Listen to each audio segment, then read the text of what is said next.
Hello and welcome back to our very special dispatches brought to you by Scientific Canada. I'm your host, Adam Fortis.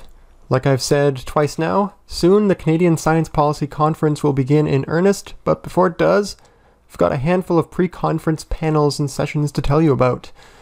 I am doing my best to provide coverage on the sessions as I come. I'm predicting I will get overwhelmed, but I will do my best to get these out as quickly as possible. I've also mentioned I'll be taking notes and recording audio like this, so you can access this stuff however you find most comfortable. The audio is going to YouTube as well if you're looking for captions. If there's any other ways I can make these more accessible, let me know and I'll do my best to accommodate. So today's session, Wednesday, November 10th, bringing the bio-revolution to Canada towards a Pan-Canadian Genomics Strategy. This one was organized by Genome Canada, and it has the description as follows. 20 years after the Human Genome Project, genomics is delivering on its promise. A big data science that, combined with AI, gene editing, and biomanufacturing, is revolutionizing our well-being and economies. The UK, US, and others are launching genomics strategies to maximize impact for their citizens. Canada is doing the same. Budget 2021 announced $400 million for a new Pan-Canadian Genomics Strategy to build on the excellence Canada has built in genomics. This session will explore what it will take to build an effective strategy, opportunities for Canada's continued leadership in genomics, and the confluence of genomics with other transformational technologies. Members of the panel, President and CEO Rob Annan, President and CEO specifically of Genome Canada, Dr. Naveed Aziz, Executive President, VP, Executive Director of CGen, CEO Sarah Jenna, Executive President, VP, Executive Director of My Intelligent Machines, Vice President of Research Shonetta Jones, Executive President, VP, Executive Director of the Michael Smith Foundation for Health Research, Chief of Research and Senior Scientist Steve Shearer at the Hospital for Sick Children. Now, the major takeaways here was, at least for me, our need for our own big database of genomic data that can be used by government, academic research, and industry. The panelists kept referring to the UK BioBank as the best and I think only example of this kind of thing, and it's the consensus that Canada could be the second if we manage to get all of our ducks in a row. This was an exciting session. Basically, it felt like getting together a room full of very smart people and handing them a huge sum of money, asking them, what would you do with this to become world leaders in genomics? It probably felt like this because I think that's more or less what it was. Now, I took a bunch of notes, which you can find on scientificcanada.ca, but here I'll try to summarize a few of the more interesting points that I gleaned from the session. Point number 1. Data generation is a huge issue, but we do have the technology and the smarts. It just seems like it's a matter of getting the governmental okay and the money to do it. It was mentioned a few times that data is the new oil, except that data can be used over and over and over. So really, I think what the analogy is that genomic data is what's going to power this bio-revolution that was mentioned in the title here. It was pointed out that previously the bottleneck in research and, biotechnologies was access to technology, like, research infrastructure. But these days, especially in Canada, I guess we have access to all the technology we need to do almost anything you could imagine with genetic sequences, editing genes, etc. What the limitation is now is the imagination to propose and complete projects and access to the amount of data needed to perform these kinds of studies. It was pointed out that a lot of the most innovative, funding-grabbing projects are not data collection projects. The top experts aren't really thinking about how to get the data anymore, but instead what to do with it when they have it, because, that's what's going to get into the top journals. It makes sense that based on the incentives in academia, we might be lagging behind when it comes to massive data collection. Again, the UK BioBank came up as an example of getting all levels of research on board to create this big shared database. that could be used for fundamental research, industrial research, and whatever.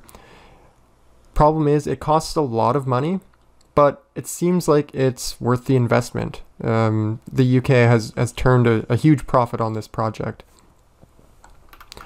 The other aspect that they talked about was data stewardship. And this is an important factor that we can do, but will take time and effort to implement. So one of the big bridges to cross in the process of building a genomic biobank type database or data set is getting all the legal aspects sorted out.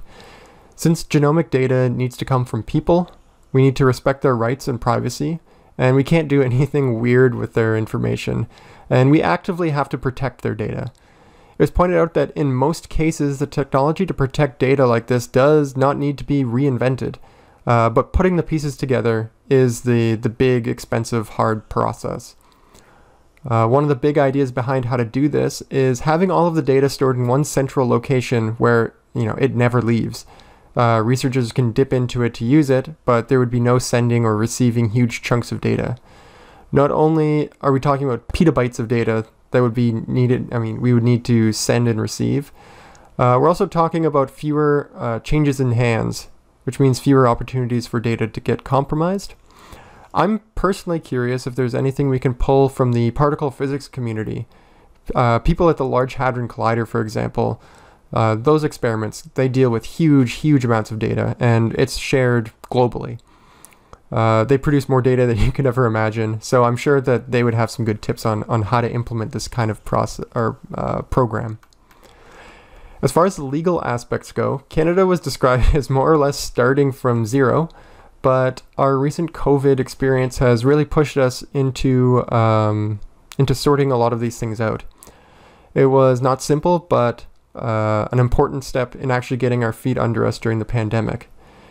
Education was also a difficult matter, and when we say education, what they mean is educating PIs and researchers on the legal, privacy, and security aspects of this kind of research, and also educating the public, the people who are giving their data.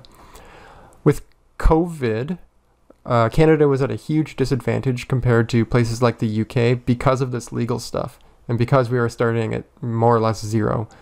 But it was brought up that in less than 18 months, we've been able to collect around 7,000 fully sequenced COVID samples in our database, which is amazing.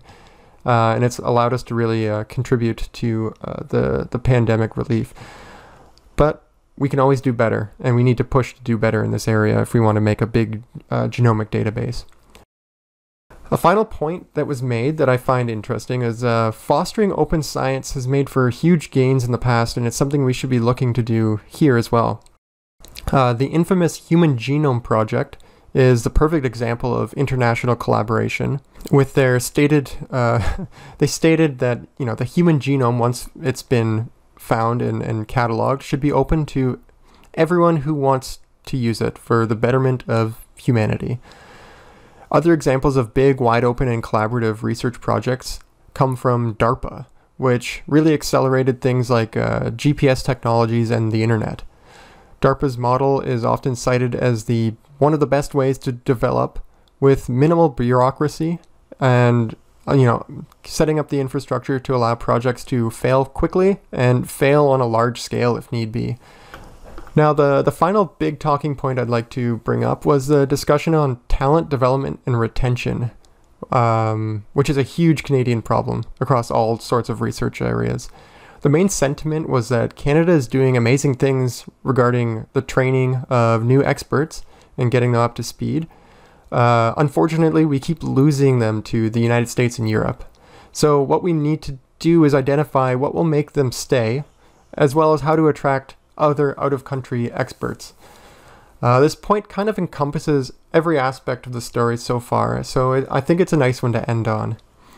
So a big part of keeping and attracting talent is creating an ecosystem for them that puts them in contact with the best people, the best technology, and all the data they can eat. Many researchers are of the mind that being excellent is only part of being successful in this big old research race, this global research race. If you really want to survive, what you need is a big competitive advantage wherever it is you decide to work. One example that was brought up was 6 Children's Hospital in Canada.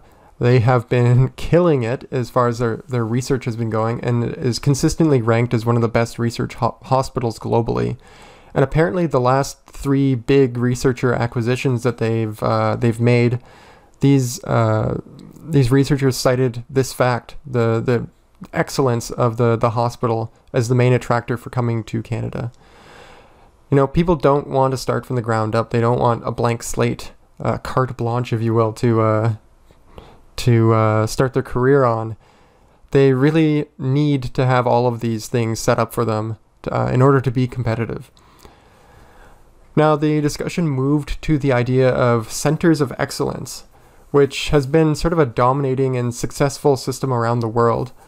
Summarizing the problem and the idea a little bit, experts feel like they need this competitive advantage to survive. Centers represent critical masses of experts across a bunch of different areas, making it ripe for collaborations. But also, these centers represent access to, the critical data that they need. These centers do have some baked-in issues that need to be considered when pitching them, though.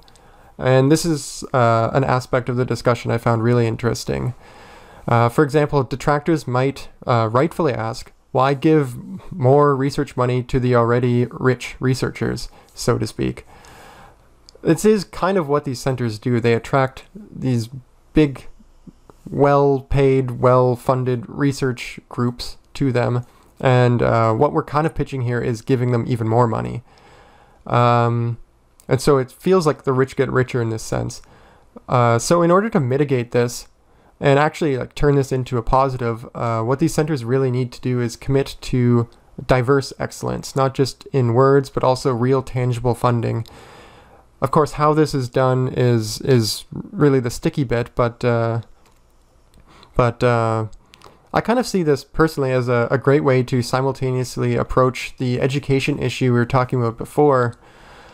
Widening the net of researchers and ideas that can actually get into these centers.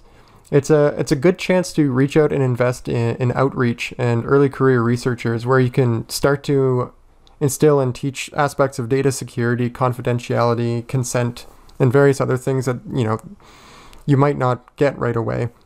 Plus, this also gives you the big advertising push to find otherwise maybe looked over research projects, researchers, and groups. And finally, it was mentioned that a lot of these centers are academia focused, bringing it all back around to the economy. A big question that was posed is, how do we get industry partners involved? All right, so I gotta say, this was a super exciting panel. And there were a lot of ideas to sort of chew on, and these are just a few of the things that were discussed.